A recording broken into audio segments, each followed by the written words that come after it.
Dear students, again welcome back to you all in my channel M's Study Point. Today I'm going to start second poem of your textbook named The Psalm of Life, composed by H.W. Longfellow. Henry Wordsworth Longfellow. प्यारे बच्चों, आज हम आपकी दूसरी कविता the psalm of life, जीवन का उद्देश्य, जिसको H.W. लॉन्गफेलो, जिनका पूरा नाम हेनरी वर्ड्सवर्थ लॉन्गफेलो है, का हिंदी रूपांतरण पढ़ाने जा रहा हूँ। ध्यान से पढ़िए। मेरे चैनल को सब्सक्राइब कीजिए, लाइक कमेंट कीजिए, अपने दोस्तों के बीच शेयर कीजिए और अपना सुझाव भी हमें भेजिए। प्यारे बच्चों, कविता को समझने के लिए हम महाभारत की सहायता लेते हैं। जैसे महाभारत में जब अर्जुन ने अपना धनुष रख दिया था कि मैं अपनों से युद्ध नहीं करूंगा, तब भगवान श्री कृष्ण ने उन्हें उनके जीवन के उद्देश्य के बारे में बताया था कि अर्जुन, आखिरकार इस पृथ्वी पर जीवन तुम्हें क्यों मिली है, किस उद्देश्य से आए हो, और आए हो तो अब तक तुमने क्या किया है। जैसा कि मैं आपको एक दूसरा एग्जाम्पल बता दूं, जैसे मैं आपसे पूछूं कि हवाई जहाज कौन उड़ाता है, तो आप ये नहीं कह सकते कि पायलट। यह पूछें कि खेत कौन जोतता है, तो आप ये भी नहीं कह सकते कि किसान। हवाई जहाज भी कोई मनुष्य ही उड़ाता है और खेत भी कोई मनुष्य ही जोतता है। ऐसा क्यों? क्योंकि भगवान ने उसके कर्म के अनुसार उसके जीवन का उद्देश्य कुछ अलग कर दिया और किसान के कर्म के अनुसार उसके जीवन का उद्देश्य कुछ अलग कर दिया। यही जीवन का उद्देश्य जो होता है इस पृथ्वी पर, यानी जो है जीवन लेने के बाद, यानी सबको करना पड़ता है और मनुष्य इस कर्म के द्वारा, इस उद्देश्य के द्वारा अपना जीवन यापन करता है। तो भगवान श्री कृष्ण ने अर्जुन को समझाया कि अर्जुन, ये जीवन जो होती है ये वास्तविक होती है, गंभीर होती है, और केवल मृत्यु को प्राप्त कर लेना ही इसका उद्देश्य नहीं होती है। अर्थात जीवन इसलिए नहीं मिला हुआ है कि आप जी रहे हैं और अचानक एक दिन मर गए और आपके जीवन का उद्देश्य पूर्ण हो गया। ऐसा कुछ भी नहीं है। हर आदमी का जीवन का कुछ ना कुछ उद्देश्य होता है, तो उसको हमें प्राप्त करने की पूर्ण प्रयास करनी चाहिए और परिश्रम करते हुए हमें फल की प्रतीक्षा करनी चाहिए। अगर आप परिश्रम करेंगे तो देर नहीं सवेर उसका फल आपको प्राप्त होगा।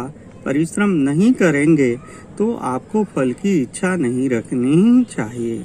तो इस कविता को पढ़ने में हम कहते हैं कि भगवान श्री कृष्ण ने अर्जुन को समझाया, अर्जुन को बताया। तो इस तरीके से हम कविता के पहले स्टेंजा को स्टार्ट करते हैं। भगवान श्री कृष्ण अर्जुन को संबोधित करते हुए कहते हैं कि हे Arjun, life is real, life is earnest, कि लाइफ इज रियल, जीवन वास्तविक होती है, और लाइफ इज अर्नेस्ट, जीवन गंभीर होती है।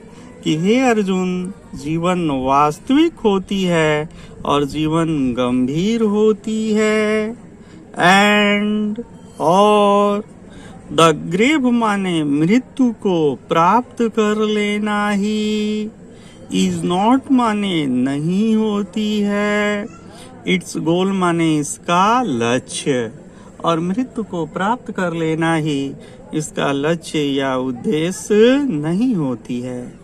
आगे भगवान श्री कृष्ण अर्जुन को समझाते हैं कि हे अर्जुन, डस्ट दाउ हार्ट, डस्ट धूल से, दाउ आर्ट माने तुम्हारा शरीर, कि यद्यपि तुम्हारा शरीर धूल से बना हुआ है, टू डस्ट, और धूल में ही रिटर्नेस पुनः मिल जाएगा, लेकिन यह बात इज नॉट स्पोकन, नहीं कही गई है, ऑफ द सोल माने आत्मा के लिए, लेकिन यह बात आत्मा के लिए नहीं कही गई है।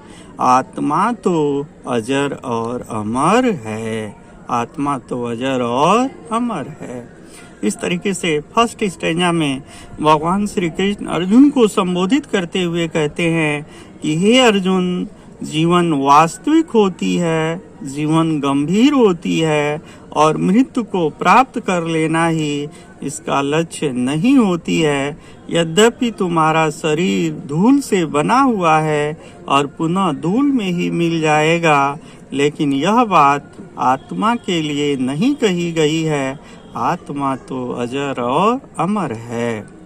दूसरे स्टेंजा में भगवान श्री कृष्ण अर्जुन को संबोधित करते हुए कहते हैं कि हे अर्जुन, जीवन का उद्देश्य नॉट एंजॉयमेंट, केवल आनंद प्राप्त करना ही नहीं है, एंड नॉट सारो, और केवल दुख भोगना ही नहीं है।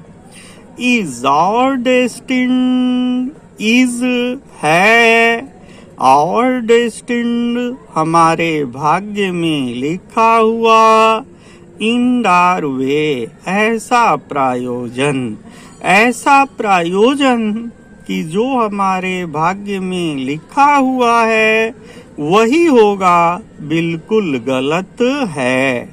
बट माने बल्कि, टू एक्ट माने हमें काम करते रहना चाहिए, डैट जिससे कि इच तुम्हारो प्रत्येक आने वाले कल को, फाइंड्स अस हम पा सकें, फार्दर अधिक आगे, देन टुडे माने आज की अपेक्षा, जिससे प्रत्येक आने वाले कल को हम आज की अपेक्षा अधिक आगे पा सकें। इन दूसरे स्टेंजा में भगवान श्री कृष्ण अर्जुन को संबोधित करते हुए कहते हैं कि हे अर्जुन, जीवन का उद्देश्य केवल आनंद प्राप्त करना ही नहीं है और केवल दुख भोगना ही नहीं है, और ऐसा प्रयोजन कि जो हमारे भाग्य में लिखा हुआ है वही होगा, बिल्कुल गलत है।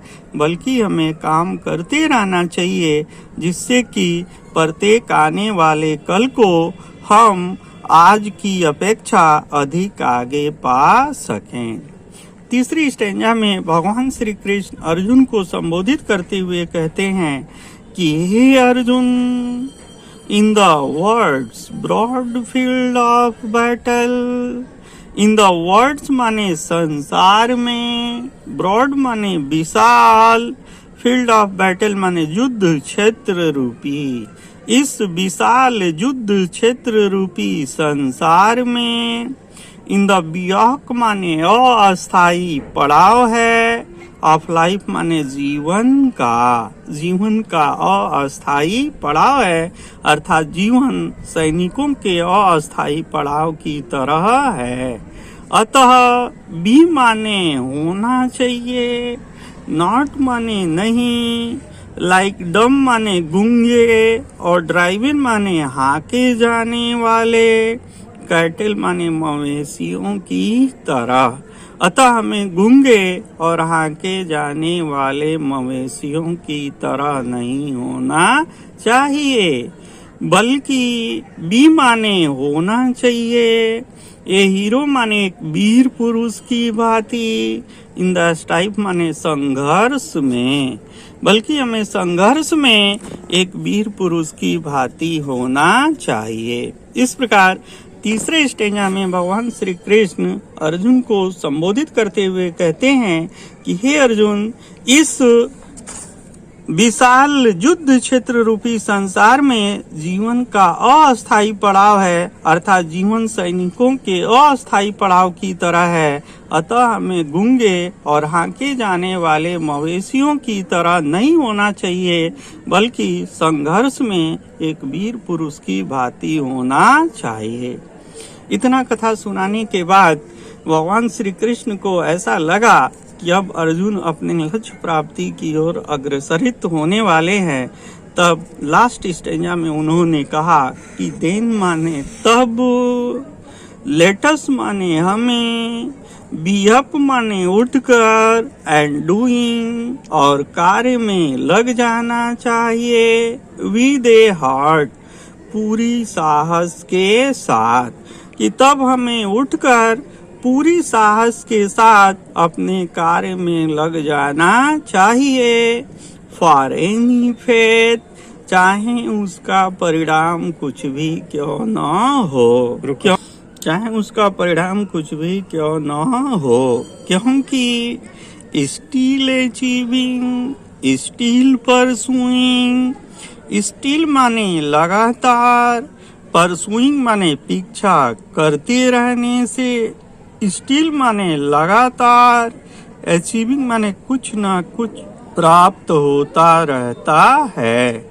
अतः लर्न माने सीखना चाहिए, टू लेबर माने प्रतीक्षा करना, टू लेबर माने परिश्रम करना, एंड टू वेट माने और प्रतीक्षा करना। अतः हमें परिश्रम करना और प्रतीक्षा करना सीखना चाहिए, अर्थात हमें परिश्रम करना चाहिए, कर्म करना चाहिए, फल की प्रतीक्षा नहीं करनी चाहिए। इस प्रकार चौथे और अंतिम स्टेंजा में भगवान श्री कृष्ण अर्जुन को संबोधित करते हुए कहते हैं कि तब हमें उठकर पूरी साहस के साथ अपने कार्य में लग जाना चाहिए, चाहे उसका परिणाम कुछ भी क्यों न हो, क्योंकि लगातार पीछा करते रहने से लगातार कुछ ना कुछ प्राप्त होता रहता है। अतः हमें परिश्रम करना और प्रतीक्षा करना सीखना चाहिए। धन्यवाद।